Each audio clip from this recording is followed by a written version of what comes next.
अस्सलाम वालेकुम। प्रोग्राम सहाफ़ी में मतियुल्लाह जान। बड़ी ख़बरें हैं। आज पार्लियामेंट हाउस में पार्लियामेंट ने एक दफ़ा फिर बड़ी कारकर्दगी का मुज़ाहरा किया है। नए कवानीन पास किए हैं।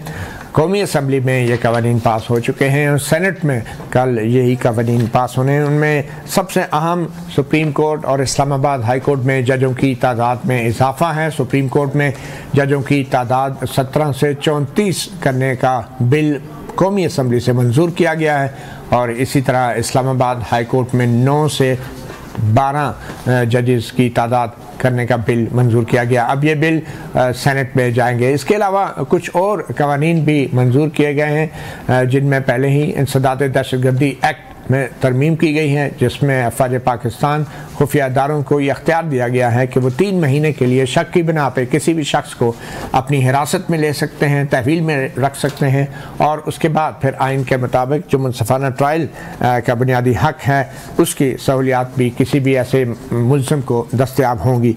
मगर सबसे अहम और सियासी एतबार से अगर देखा जाए तो वो कानून है जिसके तहत आर्मी चीफ की जो मुद्दत मुलाजमत 3 साल की टेन्योर मुलाजमत मुकर्रर की गई थी गुज़श्ता कानून साजी में, उसको अब 5 साल कर दिया गया है। अमली तौर पे मौजूदा आर्मी चीफ की मुद्दत मुलाजमत में 2 साल की मज़ीद तोसी कर दी गई है। अभी 1 साल बाकी था और इस हवाले से भी हम बात करेंगे। मेहमानों का तारफ़ कराता चलूँ। हमारे साथ आज के सहाफ़ी प्रोग्राम में मौजूद हैं साकिब बशीर, इस्लामाबाद स्टूडियो में सीनियर जर्नलिस्ट और कोर्ट रिपोर्टर, और उनके साथ तशरीफ़ फरमा हैं सीनियर जर्नलिस्ट एजाज़ सैयद, और हमें टेलीफोन लाइन पे ज्वाइन कर रहे हैं साबिक़ attorney general barrister Ashtar Ausaf Ali Khan, और हमें जमीयत उलमा इस्लाम के रहनुमा मुफ्ती कफ़ायतुल्लाह ने भी ज्वाइन किया है, और PTI के रहनुमा शौकत बसरा भी हमारे साथ मौजूद हैं। सबसे पहले तो अशतर औसाफ अली साहब, बतौर साबिक़ अटॉर्नी जनरल, आज जो तारीख़ में पहली बार सुप्रीम कोर्ट के जजों की तादाद में इतना बड़ा इजाफ़ा किया गया है, क्या क़यामत आ गई थी अशतर औसाफ साहब जो इतनी बड़ी तादाद में मज़ीद जजों की असामियाँ पैदा कर दी गई हैं? क्या सुप्रीम कोर्ट में उसकी इमारत में इतने जजों की गुंजाइश है?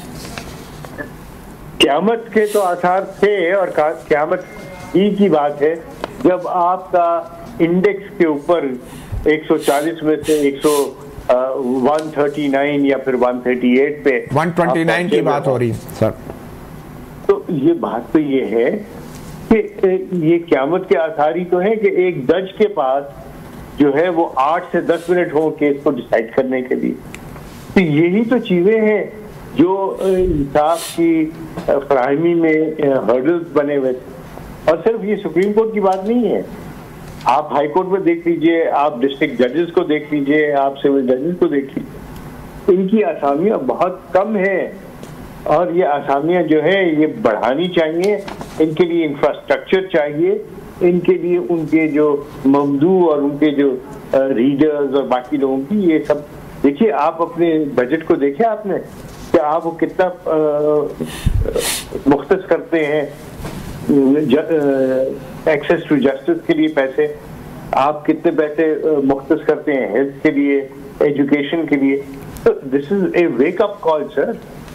ये काम होने चाहिए। ये जो वेकअप कॉल है और ये जो क़यामत है, इसकी वजह सिर्फ जजों के फैसले हैं या हुकूमत की इन्वेस्टिगेशन है, प्रोसिक्यूशन है, हुकूमत की जो सरकारी वकला हैं जो कि टैक्स पेयर के पैसे से उन्हें भी पैसे दिए जाते हैं? तो अदलिया के जो आप नंबर बता रहे हैं 140 में से, ये सिर्फ हुकूमत की कारकर्दगी तो नहीं है, इसमें तो पुलिस का महकमा भी है, इन्वेस्टिगेशन और प्रोसिक्यूशन का महकमा भी है और ख़ुद हुकूमत की भी इसमें कारकर्दगी नज़र आती है। तो ये सिर्फ जजों को इल्ज़ाम दे के एक ऐसे वक्त में जजों की तादाद में इजाफा करना कि जब हुकूमत खुद मुश्किल में है और सुप्रीम कोर्ट के फैसले मानने से इनकारी है और सुप्रीम कोर्ट में जो ताकत का तवाज़न है हुकूमत अपने फेवर में करना चाहती है, आईनी तरमीम भी लाई गई है, तो ये सिर्फ इतनी आसान बात है? देखिए, अगर आप इसको डिस्पैशनेटली देखें, आप उस ऐनक से ना देखें जिसके अंदर तासुब हो, उस ऐनक से ना देखें जिसके अंदर सियासत हो, उस ऐनक से ना देखें जहाँ तनकीद बराए तनकीद हो। तो आप अगर इसको डिस्पैशनेटली देखें तो आपके साथ मैं 100% एग्री करता हूँ। आपके पास प्रोसिक्यूटर्स भी कम है, आपके पास इन्वेस्टिगेशन का महकमा कमजोर है, आपके पास वो मामलात जो हैं जिसके अंदर प्रोसीजर्स हैं वो इस्लाह तलब है, चाहे वो CPC हो चाहे CRPC हो, उसके अंदर तरमीम बहुत जरूरी है और जल्द अज जल्द करनी चाहिए। लेकिन साथ ही अगर आपके पास जो जज बैठा हुआ है उसके पास 8 से 10 मिनट हो एक केस के लिए अपने कॉल लिस्ट के हिसाब से, तो क्या वो जस्टिस कर सकता है? नहीं कर सकता। और मैं as a student of law बहुत अरसे से इस बात का दाई हूँ और कह रहा हूँ, जोर शोर से कह रहा हूँ, आपके चैनल भी कह चुका हूँ कि प्लीज प्लीज प्लीज इंफ्रास्ट्रक्चर को इम्प्रूव करें, बजट बढ़ाएं और खुदारा जजेस के नंबर को इंक्रीज करें। 24 आसामियां खाली हैं हाई कोर्ट के अंदर लाहौर में। अच्छा, तो वो आज तक वो क्यों नहीं फिल हुई? लाहौर हाई कोर्ट में 24 आसामियां जो खाली हैं, इसके पीछे कौन सी साफ नीयत थी हुकूमत की कि वो आसामियां नहीं भरी गई? Chief justice of that high court has to make a requisition. उन्होंने नाम भिजवाने हैं और वो क्यों नहीं भिजवाते? मेरा तो प्रॉब्लम है कि आप ये इससे पहले के असामी क्रिएट हो, उससे पहले आपको पता है कि असामी कोई जज जो है रिटायर होना हुआ है, उसकी असामी खाली होने वाली है। सही, मेरे काम से क्यों नहीं होता? बिल्कुल, ये बड़ा अहम नुक्ता आपने उठाया अशरफ साहब। साकिब बशीर साहब, आप भी अब कोर्ट्स को काफ़ी अरसे से कवर कर रहे हैं, क्या लगता है ये जो एक किस्म के नौकरियों के मुंह खुल गए हैं और तवील कतारें होंगी यकीनन वकला की भी और कुछ जजेस की भी अपनी सुप्रीम कोर्ट में तैनातियों के लिए भी, हाई कोर्टों में तैनातियों के लिए भी, तो आपको क्या लग रहा है ये हुकूमत जो है मामूल के मुताबिक ये जजों की तादाद में इजाफा कर रही है या बकौल अपोजिशन के कुछ रहनुमाओं की हुकूमत की बदनीयती है, एक ऐसे वक्त में हंगामी बुनियादों पे सब कुछ कर रही है कि जब सुप्रीम कोर्ट को हुकूमत पहले ही जुडिशल कमीशन बना के आईनी तरमीम के ज़रिए तकसीम कर चुकी है? 12 जुलाई का जब फैसला आया था तो उस फैसले के बाद कुछ अहम मीटिंग्स हुई, उसके हवाले से हमें भी इतलात मिली। उसमें ये इस किस्म के डिसीजंस 26वीं आईनी तरमीम में जो कुछ किया गया है, जो आज लेजिस्लेशन हुई है जजेस की तादाद बढ़ाना, ये उसके पीछे एक वही जो तरीक़ाकार नज़र आ रहा था जिसकी जो राना सनाउल्लाह, ख्वाजा आसिफ सब कह रहे थे कि 25 अक्टूबर के बाद जज जाएंगे, हमें घर भेज दिया जाएगा। तो उसके पीछे 12 जुलाई के बाद अब जो हुकूमत है वो 17 से 34 भी कर रही है, प्रैक्टिस एंड प्रोसीजर एक्ट भी ला रही है, आईनी बेंचेस भी ला रही है। दूसरी जानब इसी हुकूमत ने उसी सुप्रीम कोर्ट का फैसला रद्दी की टोकरी में डाला हुआ है और आज तक उस पर अमल नहीं हुआ और उस पर वो बार बार खतूत भी लिख रहे हैं इलेक्शन कमीशन को। तो बज़ाहिर ऐसे लगता है कि हुकूमत ये चाहती है कि उनको प्रोटेक्शन हो, उनके हक में फैसले देने वाले जजेस हों और उनके मुखालफिन के खिलाफ देने वाले जजेस हों, ये बज़ाहिर नज़र आ रहा है। और एक इसमें बड़ी इंपॉर्टेंट बात है कि आज के दिन ही क्यों, कल 2 बजे आपको पता है जुडिशल कमीशन ऑफ पाकिस्तान का इजलास होने जा रहा है, तो चीफ जस्टिस याह्या अफरीदी, जिनको इस हुकूमत ने खुद लगाया है अपनी मर्जी, मंशा और ख्वाहिश से, और उनको एक दिन पहले ये पैगाम दिया गया है कि जजेस की तादाद ये होगी, आईनी बेंचेस ये होंगे और फर्दर जो है वो मेरा ख्याल में कल हमें मजीद बहुत सारे सरप्राइज जो मिल सकते हैं इस हवाले से। चले, कल मजीद बहुत सारे सरप्राइज मिल सकते हैं। से सब ये तो चले अदालतों के मामलात हो गए और इसके साथ साथ प्रैक्टिस एंड प्रोसीजर एक्ट में भी तरमीम हुई है, इसके ऊपर भी हम बाद में बात करेंगे। लेकिन एजाज साहब, आज आपने वज़ीर दिफा से भी मुलाकात की, उनका इंटरव्यू भी किया आपने, तो ये जो आर्मी चीफ की एक्सटेंशन के हवाले से अचानक ही एक किस्म का घात लगा के हुकूमत बैठी थी और एम्बुश किया है और बड़े सीक्रेटिव और खुफिया तरीके से ये तरमीम को लाया गया जैसा कि कोई फौजी राज है। तो ये क्या हुआ है और इसके पीछे क्या मंतक बताई जा रही है वज़ीर दिफा की तरफ से? वैसे ये राज ही था। आपको पता, पाकिस्तान आर्मी एक्ट जो है कानून के मुताबिक सुप्रीम कोर्ट में कानून पेश हुआ था कि ये कानून भी इन्हें पाकिस्तान खुफिया है, ये कानून भी खुफिया है, वो आर्मी के मिलिट्री रेगुलेशन जो थे, टेक्निकली तो ये राज ही था। मतलब आप यानी कि कानून के ज़बान में एक्सटेंशन के दौरान ये बात आई थी कि मिलिट्री रेगुलेशन जो है वो भी सीक्रेट होते हैं। तो गवर्नमेंट ये समझती है कि ये कानून साजी ज़रूरी थी और गवर्नमेंट ये समझती है कि कानून साजी करके उन्होंने जो सर्विसेज चीफ्स हैं उनको उनके ओहदे को इस्तेकाम जो है वो दे दिया। तो मतलब कानून से ओहदे को इस्तेकाम मिलता है। मती भाई, बदकिस्मती ये है कि पाकिस्तान की तारीख जो है, आइन से तो वज़ीर आज़म का ओहदा इतना मुस्तहकम नहीं होता जितना कानून से अब आर्मी चीफ का ओहदा मुस्तहकम हो गया। जी मती भाई, अब आप अगर जनरल अयूब खान से शुरू करें और आज तक की तारीख अगर आप लेकिन पहले वज़ीर दिफा से जो आपकी बात हुई उन्होंने क्या मंतक क्या जवाब दिया? मैंने पूछा था, वो कोई जवाब ही नहीं दे रहे थे। नहीं, वो आपने चलते चलते वो उनसे पूछा ना, आप आराम से बैठ के प्यार से कोई बात करते तो आप वो आपका एक तारीख भी है ना उनके साथ, पुरानी बात। चले ठीक है। तो ख्वाजा आसिफ जो है वो ज़रा गवर्नमेंट के जिसे कहते हैं ना पहले जो ओपनिंग प्लेयर है, ओपनिंग प्लेयर्स में एक जनरल बाजवा की एक्सटेंशन के वक्त भी ये एम्बेसडर बन गए नवाज शरीफ साहब के। नहीं अपोजिशन में जब थे जी ये नून लीग और पीटीआई की हुकूमत ने एक्सटेंशन दी थी जनरल बाजवा को, तो उस वक्त भी ख्वाजा आसिफ साहब ने आके कहा था कि मियाँ साहब का आर्डर है कि एक्सटेंशन देनी है। तो मती भाई जो असल कसूर है वो तो हमारी पॉलिटिकल पार्टियों की लीडरशिप का भी। लेकिन वजह क्या बताई एक्सटेंशन की? वजह आप वज़ीर दिफा ने क्या वजह बताई कि दिफा के लिए कितना अहम है? नहीं, वो दिफा के लिए तो उन्होंने उनसे बात नहीं हुई कि दिफा के लिए कितना अहम है, लेकिन वो वजह ये बता रहे थे कि एक जो इस्तेकाम है उनसे वो होगा। और मैंने उनसे पूछा भी कि ये एक अजीब अलमिया नहीं है कि जो वज़ीर-ए-आज़म ख़ुद 5 साल मुद्दत पूरी नहीं करता तो वो 5 साल के आगे एक कानून साजी वो दे रहा है। उन्होंने कहा जी ये जो है ना इस दफ़ा ऐसा नहीं होगा, क्योंकि इंडेक्स जो है वो बेहतर हुए हैं और वो चीज़ें वो बता रहे थे कि अब शायद डिफरेंट एक हिस्ट्री हो। तो आपको पता है कि हम हर दौर में एक डिफरेंट हिस्ट्री बनाते हैं, तो लेट्स सी। शहबाज शरीफ साहब ज़रा हमारे वज़ीर-ए-आज़म है और उनकी भी एक तारीख़ है कि पॉलिटिकल अगर उनका देखा जाए तो वो कोई पॉलिटिकल आदमी तो नहीं है।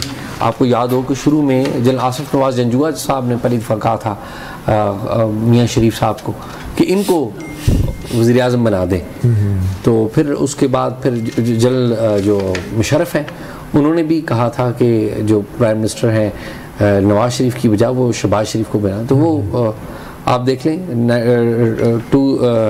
1994 से ऑनवर्ड देख लें। इसके मतलब नवाज शरीफ साहब का तो अब फिर कोई चांस नहीं है वज़ीर आज़म बनने का? नहीं, आप ये समझते हैं कि नवाज शरीफ का चांस है? नहीं, इस बात पे थोड़ी सी ब्रेक लेते हैं और ब्रेक के बाद वापस आते हैं।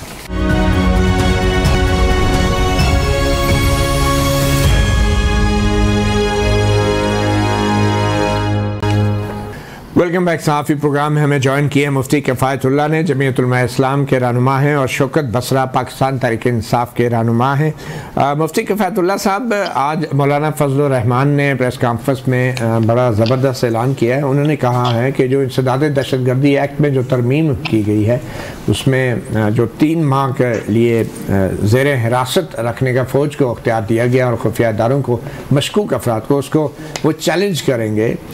ये तो एक बड़ा ऐलान है, मगर आज एक और आर्मी एक्ट के हवाले से जो एक्सटेंशन वाला कानून मंजूर हुआ है, 2 साल की मज़ीद टेन्योर में इजाफा किया गया है आर्मी चीफ का। उसके बारे में मौलाना फजलुर रहमान साहब ने कुछ ज़्यादा बात नहीं की और कहा ये एक इंतज़ामी मामला है। ये वाकई इंतज़ामी मामला है, क्योंकि मौलाना फजलुर रहमान और आप लोग तो आर्मी चीफ की एक्सटेंशन के ख़िलाफ़ बड़ी बड़ी रैलियाँ निकालते रहे हैं किसी ज़माने में। बिस्मिल्लाह जान, पहले तो आपका शुक्रिया, आपकी वजह से हमारी बात कौम तक पहुंचती है।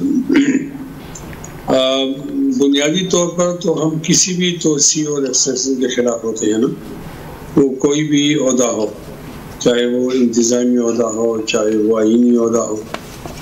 और हम जब चीफ जस्टिस की बात होती है तो हमारी यही राय होती है, और चीफ ऑफ आर्मी स्टाफ की बात होती है तो हमारी ये राय होती है कि भाई जो अगला आदमी आता है उससे आपको क्यों खौफ महसूस होता है, वो पाकिस्तानी होता है और उसके यही एहसास और जज्बात होते हैं। तो हम तो इसके हक में नहीं होते, लेकिन चूंकि हम अपोजिशन में हैं, अब हुकूमत में तो है नहीं। अब हुकूमत में होते हमारी कोई बात ना मान जाती तो हम धमकी देते कि हम हुकूमत से निकल जाएंगे, तो ये तो हमारी पोजीशन नहीं है। हम कल भी अपोजिशन में थे 26वीं आईनी तरमीम से पहले, और 26वीं आईनी तरमीम के बाद भी आज अपोजिशन में है। और मेरे ख्याल में हुकूमत को फिर हमारी ज़्यादा इमदाद भी नहीं चाहिए, इसलिए कि उन्होंने पीटीआई के लोगों को तोड़कर अपनी कमी पूरी कर दी है। तो इसलिए अब वो ताकत में है और गुरूर में है, तो वो कुछ जो चीज़ें करते हैं तो उससे अफसोस कर सकते हैं। मुफ्ती साहब, मौलाना फजलुर रहमान ने जो प्रेस कॉन्फ्रेंस की है, अब तो वो जितना भी हुकूमत पे तनकीद करें, सवाल तो ये पैदा होता है ना कि आपकी पार्टी ने और आपके लीडर ने इस मौजूदा हुकूमत को 26वीं यानी तरमीम मंजूर करवा के ताकत आपने दी है, आपने फराहम किया है, और आज हुकूमत इस पोजीशन में आई है कि वो सब कानून साजियाँ ये कर रही है, और सुप्रीम कोर्ट में भी जो है एक बड़ी तादाद में जजों का इजाफा भी कर दिया है। तो ये कुछ समझ नहीं आ रहा है। एक तरफ आप हुकूमत के हाथ मजबूत कर रहे हैं और दूसरी तरफ आप उन पर तनकीद भी कर रहे हैं कि अब ये कानून पास हो गया, वो कानून पास हो गया। देखें, बात समझने की तो है ना कि हम 6-7 लोग होते हैं तो अपने हदफ तक कैसे पहुंचेंगे। तो देखो, हमारा हदफ तो आपको मालूम है ना, हमारी नजरियाती शनाख्त भी आपको मालूम है, और मैं समझता हूँ कि 70 साल के अंदर अगर हमें अक्सरियत नहीं मिली तो आइंदा 100 साल भी हमें उम्मीद नहीं है। तो हम अपना हदफ हासिल करने के लिए कोई तरीका तो इख्तियार करें, कोई जंप तो लगाएंगे ना। मैं तो समझता हूँ इसमें टेक ए गिवन तो होता है। तो हमने जो 5-6 अपनी तरामीम मंजूर कराई हैं वो तो हमारे तबके के लिए और हमारे मुफ्ती साहब आप ये बता दें, चले वापस मौजू पे आ जाते हैं कि आर्मी चीफ की एक्सटेंशन के हवाले से क्या आपकी जमात अदालत में इस कानून को चैलेंज करेगी? अदालत में चैलेंज करेगी या नहीं करेगी तो अभी हमारे वो कानूनदान बैठे हुए हैं, लेकिन ये हम इसके हक में नहीं है किसी को एक्सटेंशन देना है, हम इसके हक में नहीं। ये हमारी वो बुनियादी पॉलिसी है, उसूली पॉलिसी है, और हम इससे इनहिराफ नहीं करते। ठीक, शौकत बसरा साहब आपकी तरफ आते हैं। जिस तरह नून लीग ने अपोजिशन में होते हुए आपके वज़ीर-ए-आज़म इमरान खान की तरफ से जनरल बाजवा को दी गई एक्सटेंशन की मुखालफत नहीं की थी, तो अब जो है PTI भी अपोजिशन में होते हुए मौजूदा आर्मी चीफ को दी गई एक्सटेंशन की मुखालफत तो नहीं कर रही, क्योंकि आपके जितने भी MNA से आज मेरी बात हुई है वो तो सब यही कह रहे थे कि हमें तो किसी ने नहीं कहा कि हमने मुखालफत करनी है। मतीला जान, पहली बात तो इस रबड़ स्टैम्प पार्लियामेंट की कोई हैसियत नहीं है, सब बेचारे सियासी मसले। मैं आपकी हैसियत की बात कर रहा हूँ, आपके PTI के MNAs की भी कोई हैसियत है या नहीं है? मैं उस पे आ रहा हूँ जी, उस पे आ रहा हूँ। ये रबड़ स्टैम्प पार्लियामेंट है, ये सियासी मसलों की पार्लियामेंट है। ये बिल्कुल इस तरह है कि जैसे मतीउल्लाह जान को या याद सैयद को या साकिब बशीर को मैं कहूँ कि जाएं, जाके आप जाकर हलफ उठा लें, फॉर्म 47 बना के आपको दे दें और जाके कोई वज़ीर-ए-आज़म बन जाए, कोई सदर बन जाए। चले ठीक है, बस साहब आप अपनी बात पे आ जाए। अब फॉर्म 45 ने क्या किया? आर्मी चीफ के एक्सटेंशन के ऊपर फॉर्म 45 वालों ने क्या किया, ये बताएं आप। अच्छा, मैं करता हूँ, जहाँ तक एक्सटेंशन वाला मामला है बिल्कुल असूली मौक़िफ़ है। हम किसी किस्म की एक्सटेंशन, और हम चाहते हैं कि तमाम अफसरान अपने वक्त पर रिटायर हो। हमने इसकी मुखालफत की है पार्लियामेंट के अंदर, और मैं आपको जो दूसरा सवाल आपने फ़ायदुल्लाह साहब से पूछा था मैं बता देता हूँ। हम 26वीं यानी तरमीम को भी चैलेंज कर रहे हैं, हम इन तरमीम को भी चैलेंज करेंगे। उसकी वजह हम ये बसरा साहब मुझे ये बताएं कि आज जो पार्लिमानी पार्टी का आपका इजलास हुआ, बैरिस्टर गौहर अली खान ने आर्मी एक्ट में तरमीम के हवाले से आप लोगों को ब्रीफिंग दी। क्या बैरिस्टर गौहर अली खान ने आप लोगों को वाज़ेह हदायत दी थी कि आर्मी एक्ट में तरमीम की मुखालफत करेंगे हम? भाईजान, मदीना जान, पहली बात तो ये है कि किसी के ख्वाबो ख्याल में अभी तक क्या हो रहा है, आप जरा अगर जो हाउस के अंदर आपको ब्रीफिंग दी गई है बसरा साहब, पार्लिमानी पार्टी की मीटिंग में डिस्कस हुआ आर्मी एक्ट की तरमीम, आपके सारे MNAs ये बता रहे हैं, आप उस मीटिंग में नहीं थे। हाउस नहीं, हाउस के अंदर जो कार्रवाई हुई है, हाउस में नहीं, पार्लिमानी पार्टी में, सॉरी उसमें तो नहीं। ठीक है, आप तो खैर पार्लियामेंट में नहीं है उस वक्त, लेकिन यह है कि आपकी पार्टी के MNAs ये मान रहे हैं कि पार्लियामानी पार्टी में डिस्कस हुआ था।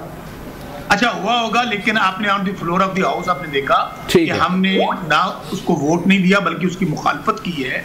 वहां पर हमने बाकायदा जब ये गैर आईनी तरमीम पास करवा रहे थे, जिस तरह इन्होंने 26वीं आईनी तरमीम पास करवाई थी, उसकी भी मुखालफत की है, इसकी भी मुखालफत की है, और हम इसको चैलेंज भी करने जा रहे हैं। और हम ये समझते हैं कि जिस तरह ये इस वक्त पाकिस्तान की सियासत, जमहूरियत, आइन और अदलिया के ऊपर ये जो फॉर्म 47 के नमूने हैं हमलावर हुए हैं, उसका मकसद सिर्फ एक है कि किसी ना किसी तरीके से, क्योंकि अवाम के अंदर तो इनकी हालत ये है कि ये बेचारे काउंसलर मुंतखब होने के काबिल नहीं है। नवाज शरीफ फारा हुआ, मरियम बीबी हारी हुई, शहबाज शरीफ फारा हुआ, बारी बारी मुल्क से भाग भी रहे, आपने देखा है। तो आज तो उन्होंने हद कर दी है, आज तो बिल्कुल ये कभी मार्शल के दौर में भी नहीं देखा, बदतरीन अदवार में भी नहीं देखा कि जिस तरह ये बेचारे आज अपनी सिर्फ एक MNA-शिप के लिए या जाली वज़ारत उज़्मा के लिए जिस तरह ये आइन से खिलवाड़ कर रहे हैं, जिस तरह ये अदलिया पर हमलावर हो चुके हैं, इसलिए बिल्कुल क्लैरिटी के साथ मौक़िफ़ है कि ये जो कुछ कर रहे हैं ये इंशाल्लाह 2025 में जब इमरान खान। अच्छा, अब ये बताएं कि ये जजेस की तादाद में बसरा साहब जो इजाफा किया गया है, सुप्रीम कोर्ट के 34 जजेस की असामियाँ बना दी गई हैं, तो इस हवाले से क्या PTI का मौक़िफ़ है? क्योंकि कानून साजी तो पार्लियामेंट का अख्तियार है और आपके पास अक्सरियत तो है नहीं।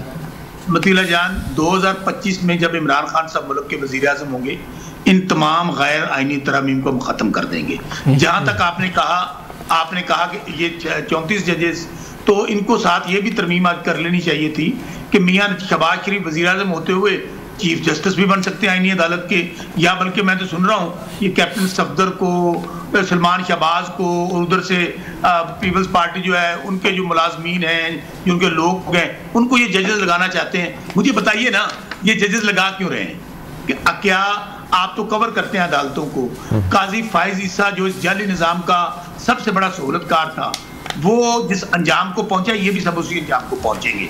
ये डिस्ट्रिक्ट कोर्ट्स में प्रेशर ज्यादा है या सुप्रीम कोर्ट में प्रेशर ज्यादा है? सिर्फ इसका मकसद एक है कि अपने जर खरीद जाती मुलाजम जजेस, जिनको जो इनका दरवाजा खोलते हैं गाड़ियों का, या जो राइवेंट के अंदर ड्यूटियां करते हैं, उनको ये जज लगा दें। और जो जिस किस्म के, यानी कि ये तो बिल्कुल इस तरह है कि डाकू डाका मारें, चोरी करें, टिकेटी करें, और उसके बाद कहें कि मेरे केसेस जो है वो फलां जज सुनेगा जिसका मैं नाम लूंगा। बिल्कुल, ये तो मैं कह रहा हूँ अमली तौर पर इस वक्त आपकी अदालतें खत्म हो चुकी हैं, अदलिया भी हमलावर है, और हम उम्मीद करते हैं कि सुप्रीम कोर्ट के जो जजेस हैं, जहां हम जाके ये इनको चैलेंज करेंगे, इंशाल्लाह वहां पर ये कायम नहीं रहेंगी, और उसके बाद इंशाल्लाह जैसी हमारी हुकूमत आएगी, ये सब जो आइन के साथ खिलवाड़ किया। बहरहाल 2025 में जब आप ये कानून ख़त्म भी करेंगे तो तब भी जो 34 जजेस हैं वो फौरी तौर पर घर नहीं जाएंगे, वो मुस्तकबिल अपनी सर्विस पूरी करके ही जाएंगे, क्योंकि कानून का इतलाक़ जो है वो माजी से तो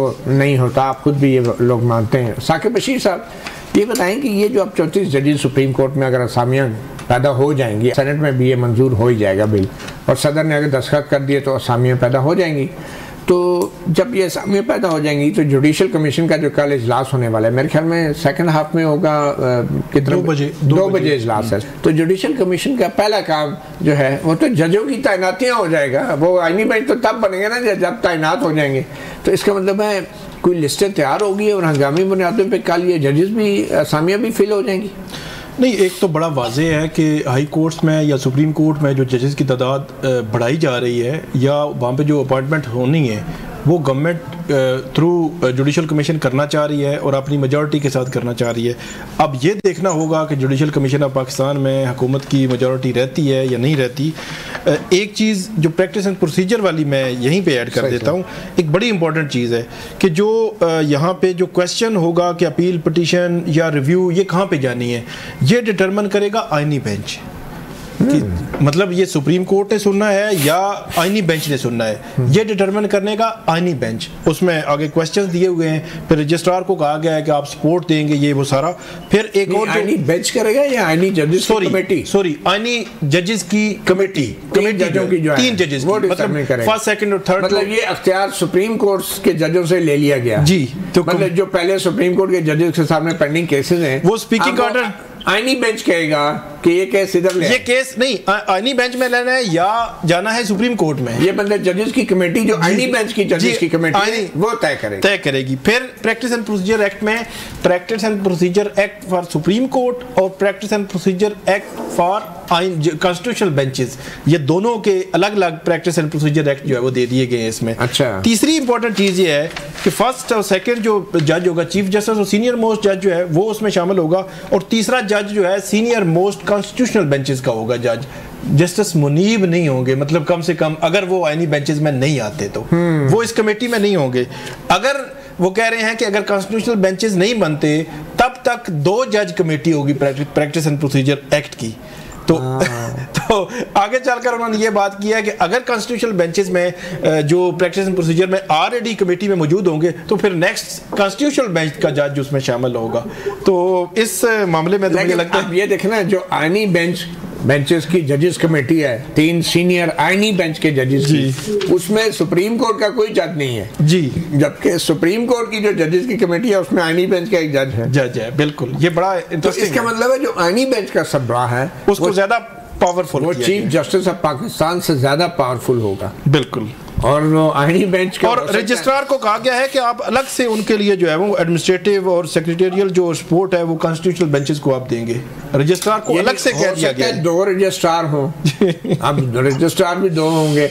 और मुझे तो लगता है कि एंड पे ये जो प्रैक्टिस एंड प्रोसीजर एक्ट का जो ऊंट सुप्रीम कोर्ट के खेमे में घुसा था, इसने तो फिर खेमा उखाड़ देना और जो पुरानी सुप्रीम कोर्ट है किसी और बिल्डिंग। अच्छा, एक और बात जो आईनी तरमीम में ये की गई थी कि मे का लफ्ज इस्तेमाल हुआ था कि जो इक्वल जो प्रोविंस से लेने हैं आपने तमाम सूबों से, यहाँ पर ये कहते हैं कि shall equal number comprise equal number of the जजेस फ्रॉम द ईस्ट। इसका मतलब है कि 34 जजेस में आप जो भर्ती किए जाएंगे उनमें सिंधी भी होंगे, कराची उर्दू स्पीकिंग भी होंगे, बलोच और खैबर पख्तूनख्वा ये लोग, और 34 जजों में से तो चुनना आसान होगा। नहीं, वैसे एक ऑप्शन ये भी हो सकता है कोटा रख दें पॉलिटिकल पार्टीज का कि वो कोटा सिस्टम पे आ जाए कि हर पार्टी के अपने जज हो और अपना बेंच, अपना जज, अपना फैसला।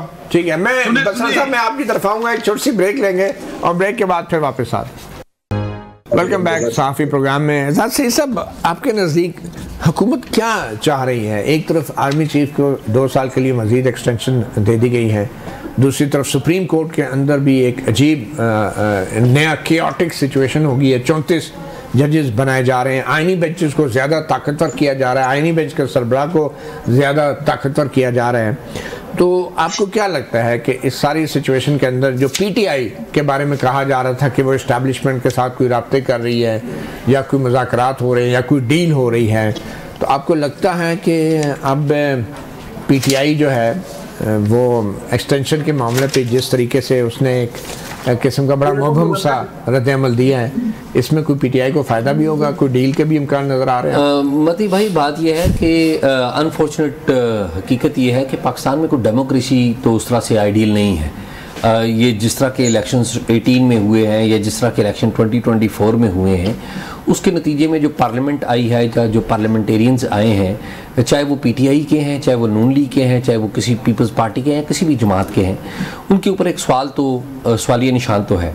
हुकूमत जो है या हुकूमत में शामिल जो जमातें हैं वो तो आपको पता है इस्टेब्लिशमेंट को प्रोटेक्ट करते होते हैं और उन्हीं के साथ डील करके या एक अंडरस्टैंडिंग करके वो पावर हासिल करते होते हैं।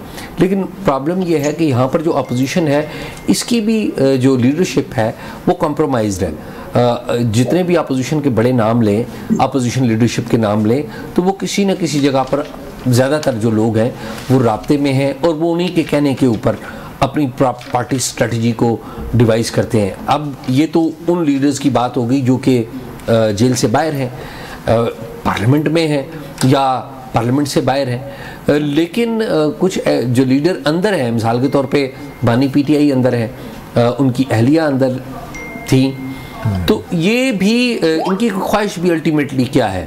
उनकी ख्वाहिश भी ये है कि हमारी जो इस्टेब्लिशमेंट से नाराज़गी वो ख़त्म हो जाए और वो वापस इस्टेब्लिशमेंट मौजूदा जो सेटअप को हटा के इनको लेके आ जाए। तो आपको लगता है कि पीटीआई का जो ये मुबहम सा मौक़िफ़ है इस आर्मी चीफ के एक्सटेंशन के हवाले से, जो आर्मी एक्ट में तरमीम हुई है उसके ऊपर, क्या ये भी किसी पार्ट ऑफ किसी अंडरस्टैंडिंग हो सकती है? मोस्ट लाइकली है। मेरे पास कोई मालूमात नहीं है, लेकिन जो वाक़यात हुए हैं, मिसाल के तौर पे बुशरा बीबी की जो रिहाई हुई है या बुशरा बीबी जब रिहा होके गई हैं पेशावर में, तो उन्होंने पेशावर जाते ही खान साहब की तरह किसी एहतजाजी रैली का ऐलान नहीं किया, कोई डेट नहीं दी।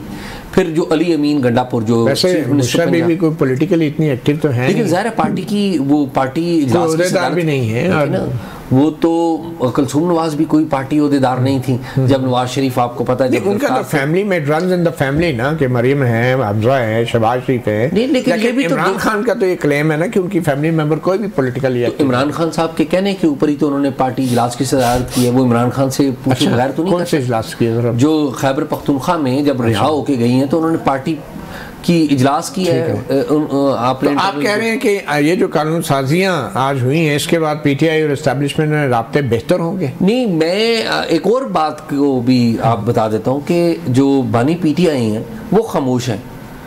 26वीं आईनी तरमीम हो गई, कितना बड़ा एक वाक़या हुआ। आप देखें जो हमारे साथी जाते हैं, आपके और हमारे साथी जाते हैं जेल में ट्रायल के लिए, क्या जो बानी पीटीआई ने कोई उसके ऊपर एक लफ्ज़ बोला है? या इस हवाले से पीटीआई के जो लोग हैं उनका ये मौक़िफ़ है कि उनको ब्लैकआउट किया जा रहा है। इमरान खान ने शिकायत किया कि मीडिया पे मेरा बातें नहीं चल रही, सहाफ़ी वो खबरें देते नहीं है जो इमरान खान अदालत में बोलते हैं। ये तो बड़े संगीन किस्म के इल्ज़ामात आए हुए हैं बात ये और सेंसर किया जा रहा है, फिल्टर किया जा रहा है। मैं जेल के ट्रायल को मैं माफ़ी चाहता हूँ, ये गलत बयानी है। अच्छा। और मैं इसके लिए ये बात ज़रा अच्छी नहीं लगती, लेकिन मैं अपना शो पेश कर सकता हूँ जिसमें जो बानी पीटीआई ने बातें की हैं बगैर किसी सेंसर के हमने चलाई हैं। तो फिर आप कहते हो बोलते भी नहीं है, आप कहते हैं रद्द-ए-अमल ही नहीं। मैं तो यही कह रहा हूँ, मैं ये कह रहा हूँ अभी इन दिनों में जो बानी पीटीआई है वो बात नहीं मीडिया से कर रहे। बशीर साहब इस हवाले से आप कुछ कहना चाहेंगे? उनकी जानिब से जो बात की जाती रही है वो मीडिया पे नहीं आई, मीडिया पे मुकम्मल नहीं हुई। वो जब वो नाम लेते थे नहीं वो मेरे ख्याल में जो अक्टूबर से पहले इस तरह था कि जो नाम लिए जाते थे मुख्तलिफ इदारों के सरबराहान के वो नहीं रिपोर्ट होते थे, लेकिन अक्टूबर में या अक्टूबर के ये सितंबर के आखिरी 2 वीक में जो वहाँ पे वो बात करते रहे वो रिपोर्ट ही नहीं हुई। मतलब बिल्कुल ज़ीरो जो है वो हुआ है। तो ये एक चीज़ थी। बाकी मतलब आप समझ रहे हैं कि ब्लैकआउट भी होता है। एनीवे एजाज के पॉइंट ऑफ व्यू ये है कि शायद कोई अंडरस्टैंडिंग है ऐसी कि जिसमें बानी पीटीआई भी मोहतात रवैया अख्तियार कर रहे हैं। तो मुफ्ती के अभी जो आखिरी 2 जो बानी पीटीआई की इंटरेक्शन हुए हैं मीडिया के या जो ट्रायल हुए हैं उसमें बानी पीटीआई अपनी सीट के ऊपर बैठे रहे, उन्होंने मीडिया के नुमाइंदों से जो हमें रिपोर्ट किया गया हमारे साथ उन्होंने नाराजगी का भी इजहार किया था कि वो कह रहे थे मैं बात ही नहीं करते, चलाते कोई नहीं है। जी मुफ्ती किफायतुल्लाह साहब क्विकली आप ये बता दें कि अब मौलाना फजल रहमान साहब जो हैं उनकी क्या हिकमत अमली है, ये क्या ये कानूनी जंग ही लड़ी जाएगी और वो सिर्फ इंसदाद दहशतगर्दी एक्ट में जो तरमीम हुई है उसके हवाले से होगी या आर्मी एक्ट के हवाले से भी आप लोग अदालत में जाएंगे? देखिए हमारा सामने तो रास्ता ये भी खुला है ना कि हम प्रोटेस्ट भी कर सकते हैं ईवान के अंदर भी और बाहर भी और अदालत में भी जा सकते हैं। लेकिन ये जो आपने किसी एक खुसूसी तौर पर एक बात आप बार बार कर रहे हैं कि चीफ ऑफ आर्मी स्टाफ के बारे में जो एक्सटेंशन है। अच्छा मैं नहीं करता, अगर आप बुरा मना रहे हैं तो मैं नहीं करता। नहीं हमारी खुसूसी अहमियत की हामिल नहीं है ना। हम जब कहते हैं कि हम एक्सटेंशन के हक में नहीं है तो फिर हम इनके एक्सटेंशन के भी हक में नहीं है। अब हिकमत अमली क्या है तो हमारे वो शूरा का इजलास तो खत्म पजीर हो गया। अब आमला के इजलास में हिकमत अमली बनाई जाएगी तो आपको 1 या 2 दिन इंतजार करना। वैसे ये आर्मी एक्ट में तरमीम के हवाले से मौलाना फजल रहमान बाखबर थे, पहले से पता था कि ये कानून आ रहा है? जाहिर है वो बाखबर आदमी भी है और पार्लियामेंटेरियन भी है। तो बसरा साहब सारी सियासी जमातों को पता था ये कानून आ रहा है, आपकी पार्टी कहती है ये अचानक ही लाया गया। अच्छा मैं इस सवाल का जवाब देने से पहले एजाज सैयद साहब ने कहा कि बुशरा बीबी ने केपी के अंदर इजलास की सदारत की है। अगर ये बात सब एजाज सैयद साहब सच साबित हो जाए, ये मीडिया में रिपोर्ट हुआ है। एक मिनट मुझे बात करने दें, मुझे बात करें। आपने कहा है कि उन्होंने सदारत की है। अगर एजाज सैयद साहब आपकी ये बात और ये स्टोरी और ये खबर सच साबित हो जाए तो मैं सियासत से रिजाइन कर दूंगा, वरना आप सहाफत से रिजाइन कर दीजिए। चलें ठीक है, आपकी तरफ से तस्दीद आई है? बात सुने, आपकी तरफ से तस्दीद आई है? बसर साहब तस्दीद आई है आपकी पार्टी की तरफ से? कोई तहरीरी तौर पे अखबारों में जो खबरें छपी हैं? भाईजान सुने, मैं दोबारा कहता हूँ, चैलेंज से कहता हूँ, हर सहाफी को कहता हूँ और मतीउल्लाह जान के प्रोग्राम में कहता हूँ, अगर बुशरा बीबी साहबा ने किसी इजलास की सदारत की हो तो मैं कहता हूं कि मैं कम से कम मैं सियासत छोड़ दूंगा, वरना आजाद सैयद जो खबर दे रहे हैं। नहीं मैं खबर नहीं दे रहा हूं, मैं तो आपको बता रहा हूं ये अखबारों में छपा हुआ है, ये टीवी चैनल्स पे चला हुआ है, पेशावर की डेडलाइन से चली हुई है। टीवी चैनल्स पे तो जो कुछ चल रहा है, मैं तो कहूंगा ये जो इस वक्त चैनल्स का हाल है, इन्ना लिल्लाहि व इन्ना इलैहि राजिऊन, जिस तरह पाकिस्तान के आइन का हाल है, पाकिस्तान के सहाफियों का हाल है, जिस तरह पाकिस्तान के मीडिया का हाल है, हमें तो खुद तरस आता है, हमें हमदर्दी है अपने भाइयों के साथ। अभी आप कह रहे थे, बहुत शुक्रिया सर, आपने हमारे साथ बड़ी हमदर्दी का इजहार किया है बड़ी जबरदस्त तरीके से।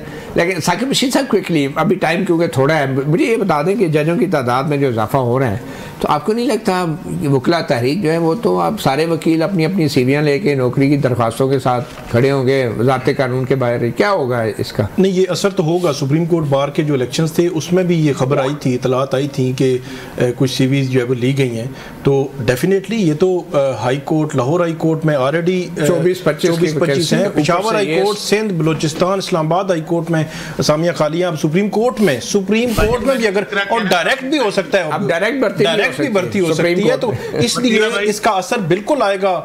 जो वकला तहरीक है, वकला तहरीक में जो बड़े नाम है या मुख्तलिफ जजेस वकील हैं उनको हो सकता है ऑफर। ठीक है जी बसर साहब क्विकली। दूसरी बात, अभी खान साहब के मौक़िफ़ की बात हो रही थी, हालत तो ये है कि इंतजार पंजोता जो उनके फोकल पर्सन हैं उन तक को गिरफ्तार कर लिया गया। मौक़िफ़ तो बहुत दूर की बात है, और उनके साथ जो कुछ हुआ वो अब सबके सामने है। और खान साहब के उनको जेल 8 बाई 10 के कमरे में बंद कर दिया गया, रोज लाइट बंद कर दी गई, खाना वो जिससे पेट खराब हुआ। और मौक़िफ़ की हालत ये है कि आप खान साहब का नाम लेना, यहाँ पर कैमरा के नोटिस आ जाते हैं। इसलिए हमारा मौक़िफ़ बड़ा क्लियर है। ना आप ले सकते हैं, इमरान खान साहब का नाम ले सकते हैं, कोई मसला नहीं।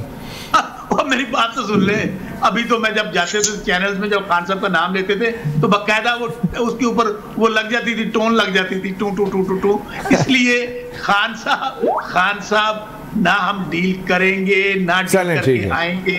इंशाल्लाह 2025 में दोबारा कह रहा हूँ, इमरान खान पाकिस्तान के वज़ीर आज़म होंगे। चलें जी, आपने एक बड़ी प्रेडिक्शन कर दी, और 2025 में आर्मी चीफ भी होंगे, शहबाज शरीफ भी होंगे। अब मालूम नहीं, इस कानून साजी के बावजूद भी आप कह रहे हैं खान साहब 2025 में होंगे, तो ये तो एक अच्छी ख्वाहिश तो ज़रूर हो सकती है। तमाम मेहमानों का बहुत शुक्रिया, मुफ्ती कफ़ायतुल्लाह, शौकत बसर साहब, साकिब बशीर, अशतर औसाफ अली खान, साबिक़ अटॉर्नी जनरल, और एजाज़ सैयद। सहाफ़ी प्रोग्राम से इतना ही, इजाज़त दीजिए, अल्लाह हाफ़िज़।